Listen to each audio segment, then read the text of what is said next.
మొంతా ప్రభావంతో తెలంగాణలో భారీ వర్షాలు పడుతున్నాయి. హైదరాబాద్ సహా పలు జిల్లాల్లో వర్షాలు కురుస్తున్నాయి. ఉమ్మడి ఖమ్మం జిల్లాలోని ఖమ్మం, పాలేరు, భద్రాచలం, సత్తుపల్లిలో భారీ వర్షం పడుతుంది. మణుగూరు, ఇల్లందు, సత్తుపల్లి ఓపెన్ కాస్ట్లోకి నీరు చేరింది. దీంతో సింగరేణిలో బొగ్గు ఉత్పత్తి నిలిచిపోయింది.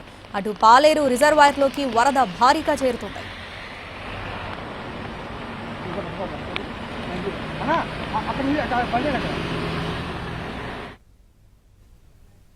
ఇక ఖమ్మంలో వర్ష ప్రభావానికి సంబంధించి పూర్తి అప్డేట్స్ మా ప్రతినిధి భూపాల్ లైవ్ లో అందిస్తారు. భూపాల్, శ్రావణి, మెంతు తుఫాను ప్రభావంతో అంటే ఆంధ్రప్రదేశ్ సరిహద్దులో ఉన్న ఖమ్మం, భద్రాద్రి జిల్లాలో కూడా ఈ ప్రభావం ఎక్కువగా పడింది. గత అర్ధరాత్రి అంటే 3 గంటల నుంచి భారీ ఎత్తున ఖమ్మం జిల్లాలో, అదేవిధంగా ప్రధానంగా ఖమ్మం జిల్లా సరిహద్దు ప్రాంతాల్లో భారీగా వర్షాలు అయితే వస్తున్నాయి. అయితే వాస్తవానికి ఇప్పటికే ప్రాజెక్టులన్నీ నిండు కుండలా ఉన్న నేపథ్యంలో ఈ వర్షాలు తోడయ్యాయి. నిన్న మధ్యాహ్నం నుంచే దాదాపుగా అడపాదడపా కొంత వర్షాలు వస్తున్న పరిస్థితి ఉంది. అయితే ఇది గత అర్ధరాత్రి 3 గంటల తర్వాత ఇది ప్రభావం పెరిగింది. ఎందుకంటే ఆంధ్రప్రదేశ్ సరిహద్దులో ఖమ్మం జిల్లా ఉంటున్న విషయం మనకు తెలిసింది. ఈ సరిహద్దు ప్రాంతం అంతా కూడా అన్ని ప్రాంతాలకి వర్షాలు అయితే కురుస్తున్నాయి. ఇప్పటికే పాలేరు రిజర్వాయర్ సామర్థ్యం ఎంతుందో ఆ సామర్థ్యానికి పాలేరు రిజర్వాయర్ పూర్తి స్థాయి నీటి మట్టం చేరుకుంది. అదేవిధంగా వైరా రిజర్వాయర్కి వచ్చేసరికి సామర్థ్యానికి మించి నీళ్లు రావడంతో మొత్తం కూడా అంటే గేట్లు వదిలారు. పాలేరు, అదేవిధంగా వైరా రిజర్వాయరు, తాలిపేరు వీటన్నిటి కూడా గేట్లు వదిలి దిగువకి నీటిని విడుదల చేస్తున్న పరిస్థితి ఉంది. అదేవిధంగా మిగతా రిజర్వాయర్లు అన్ని కూడా నిండుకుండలా ఉండటంతో అధికారులు జాగ్రత్తగా ఉండాలని చెప్పారు. ఇప్పటికే భద్రాద్రి కొత్తగూడెం జిల్లాలో, అదేవిధంగా ఖమ్మం జిల్లాలో ఈ వర్షాల వల్ల విద్యార్థులు పాఠశాలకు వెళ్లడం ఇబ్బందికరమైన పరిస్థితి ఉంటుంది.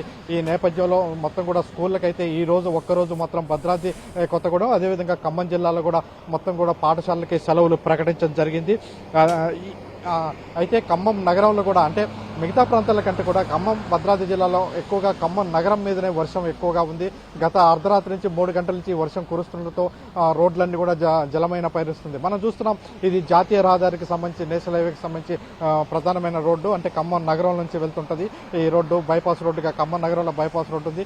ఈ బైపాస్ రోడ్డు మీద పూర్తిగా నీళ్లు ఏ విధంగా చేరుకున్నది చూస్తున్నాం. మొత్తం కూడా వరదంతా కూడా అంటే డ్రైనేజీలు పొంగి ప్రవహించి ఇవన్నీ కూడా కొంచెం లోతట్టు ప్రాంతాలు ఎక్కడుంటే ఆ లోతట్టు ప్రాంతాల్లోకి నీళ్లు వస్తున్న పరిస్థితుంది.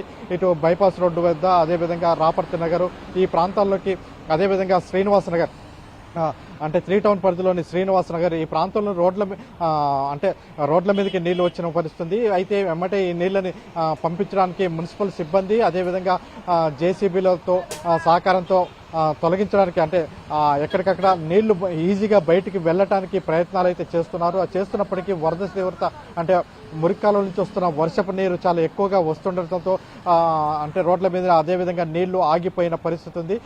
ఈ పరిస్థితిలో కొద్దిసేపటి క్రితమే అంటే నీటిపారుదల శాఖ అంటే వరదలు ఎక్కువ అంటే వర్షాలు ఎక్కువగా వచ్చే నేపథ్యంలో కొంత అలర్ట్గా ఉండాలని మంత్రి తుమ్మల నాగేశ్వరరావు కూడా ఆదేశాలు జారీ చేశారు. దీనికి సంబంధించి ఇటు పోలీస్ యంత్రాంగం, రెవెన్యూ యంత్రాంగం, మున్సిపల్ సిబ్బంది అంటే నగరాల్లో మున్సిపల్ సిబ్బందితో, అదేవిధంగా గ్రామాల్లో పంచాయతీ సిబ్బందితో కోఆర్డినేషన్ చేసుకుంటూ మొత్తం కూడా ఎక్కడ ఎటువంటి ఇబ్బందులు జరగకుండా ఉండే విధంగా చర్యలు తీసుకోవాలని ఆదేశాలు జారీ చేయడం జరిగింది. మొత్తం జిల్లా వ్యాప్తంగా ఇటు ఖమ్మం జిల్లా, అటు భద్రాద్రి జిల్లా వ్యాప్తంగా అంటే ఆంధ్రప్రదేశ్ సరిహద్దులోని తుఫాను ప్రభావంతో వర్షాలు వస్తున్నాయి. అయితే ఈసారి వర్షాలు నిరంతరం ప్రతి నెల ఏదో ఒక రూపేణ వర్షాలు అకాల వర్షాలు కావచ్చు, జనరల్ వర్షాలు కావచ్చు, ఏదో ఒక విధంగా వర్షాలు కురుస్తుంటే ఆ వర్షాల వల్ల ప్రాజెక్టులు, చెరువులు అన్నీ నిండుకుండలా ఉన్నాయి. ఈ పరిస్థితుల్లో ఈ చెరువులు, అదేవిధంగా ప్రాజెక్టుల నుంచి ఎక్కువగా గేట్లు బయటకు వదిలే పరిస్థితి. ఈ పరిస్థితిలో కొంత వరదలు రోడ్ల మీదకి వచ్చినప్పుడు ఇబ్బందికరమైన పరిస్థితి ఉంటుంది. కాబట్టి చాలా జాగ్రత్తగా ఉండాలని కొద్దిసేపు మంత్రి కూడా తుమ్మల నాగేశ్వరరావు కూడా హెచ్చరికలు జారీ చేశారు. ఈ నేపథ్యంలో అధికారులు కూడా పూర్తి స్థాయిలో అలర్ట్గా ఉన్నామని చెప్తున్నారు.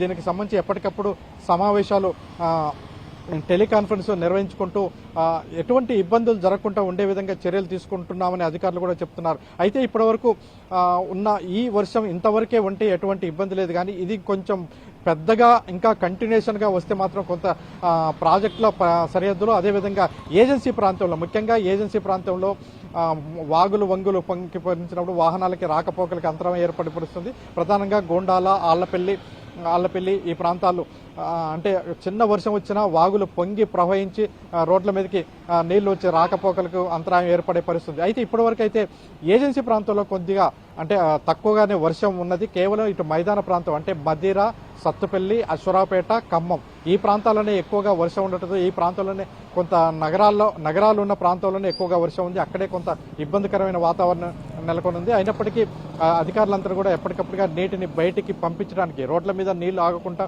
ఉండే విధంగా ఉండే చర్యలు అయితే తీసుకుంటున్నామని చెప్తున్నారు. Shravani. Right Bhupal, thanks for the updates.